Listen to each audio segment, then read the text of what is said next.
So, kung meron kayong mga administrative needs, hindi siya pwede. Tapos, connected to any review centers. So, yan din. So, next, disqualification of road watchers or bookstore. So, with pending or administrative or criminal case. So, involved in reported anomalies, with reported violation in previous exams, and applicant over 60 years of age and physically unfit to perform his or her duty. So yan po yung mga disqualification ng road workers natin na. Next, documents to be submitted. So nandiyan po yung personal data sheets ng road workers, nakapasa ng report nyo, submit kayo yung mga customer and submit nyo sila. Photocopy of college diploma or transcript of record, original status or photocopy pwede. Photocopy of your ID if registered professional or CSC eligibility or any government ID issued pwede. Tapos, endorsement from principal for the employees of pwede. And NBI police clearance verified certificate of good moral character. So yan po yung documents to be submitted to private watchers. So examination, administration, organizational structure. So ang room watchers sila yung nasa pinagrupa. That is followed by 690, which is other supply officer, floor supervisor, medical officer security, attendance supervisor, building store assistant coordinator, and coordinator. So, pag meron din mga concerns sa rooms ninyo, pwede nyo sabihan si FS, floor supervisor, kasi siya po ang inyong direct bago po sa akin. Ay, bago po sa mga building supervisors pala. Yun. So, pag may problema sa rooms ninyo, i-approach yung FS ninyo bago sa building supervisor. Kasi si FS yung approach sa akin, sa mga building supervisor. Kasi sila yung makapunta sa building supervisor. Kasi kayo makalabas.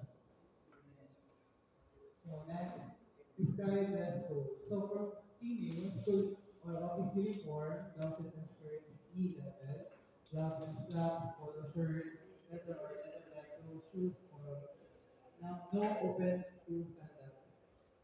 So kung mas better, slacks sa mga female, yung mas dali lang sa ay dali lang makadata, unlike kung magbalsam mo, okay lang mag-work, pero make sure lang.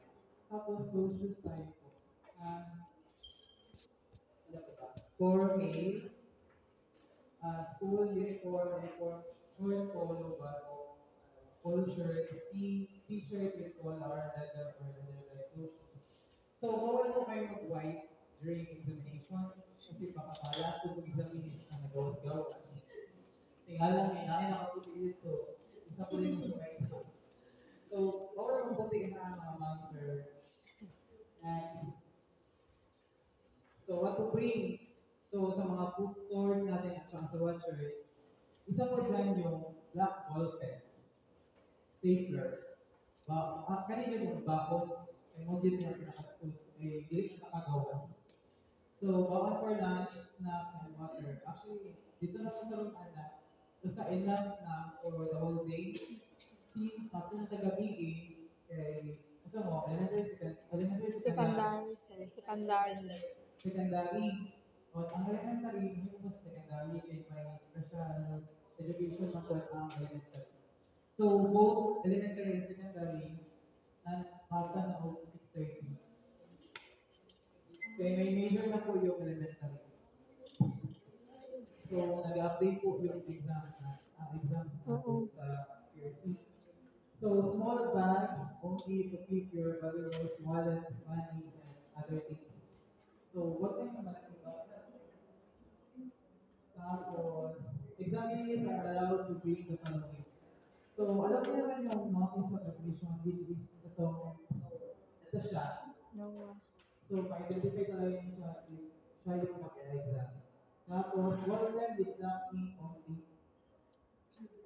alam din na sila ng color, pero usually black na siya, which is, dili po tong black na magtai-tai.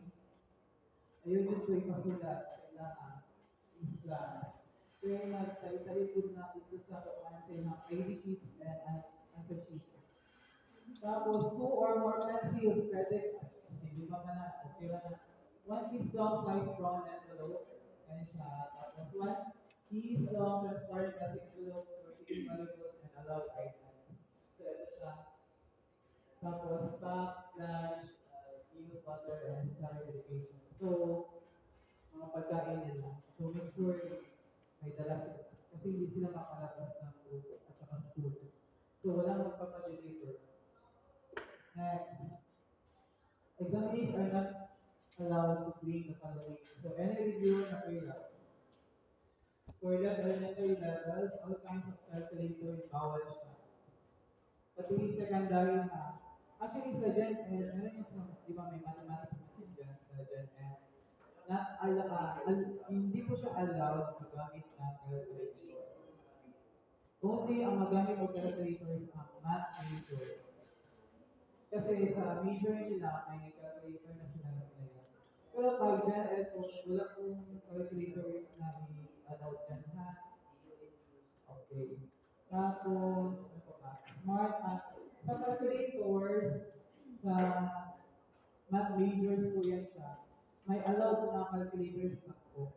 So, makikita yan siya during sa examination na yun lang yung calculators na pwede nila gamitin. If wala sa listahan, hindi yan siya pwedeng gamitin. Tapos, smartwatches or devices. So, like mga wristwatch, if pataguan or kunin nyo, butangan ninyo yung upuan. Maskin tape, nakalagay yung seat number, room number, at saka yung pangalan niya. Para hindi mawala. Tapos bags of any kind. Pero during examination, ang bag na ano man sa gawas, wala na siya ginapasulat. Lahat po ng mga things, except lang sa yung allowed na papasok ng mga gamit, ipapasok na gamit. So, next. So, prescribed dress code for examinees. So, examinees are required to wear the following. So, male examinees, top A, white polo shirt with collar, without any sleeve or no collar, present pants or slacks. So, question. Si examinees, wala siya naka-white. Pasundun diya kung siya dilit na. Sudlon. Ah, Sudlon. pasundun diya po. Pero, ingnan si examinees, i-contact ka niyang parents, gawas,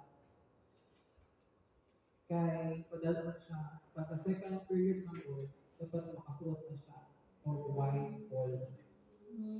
So, sa first subject, ina-allow pa po yan siya. Ay, mga logos. Actually, kasi hindi na siya, kitang-kita talaga. Kung meron ng konti, okay na rin siya. Pero yung naka-exam siya na hindi naka-white polo. So, ina-allow po yun siya sa first subject. Pero, make sure na makontak na yung mga families and relatives na outside na magdala sila o white polo shirt. Kaya pagka second subject, pag wala di ako, din na ng tendency na bili siya ang exam. Maski mga buntis, sir, mga kuan. Ang buntis, naka-white ang siya dress. Naka-white dress niya po sila. Bili siya.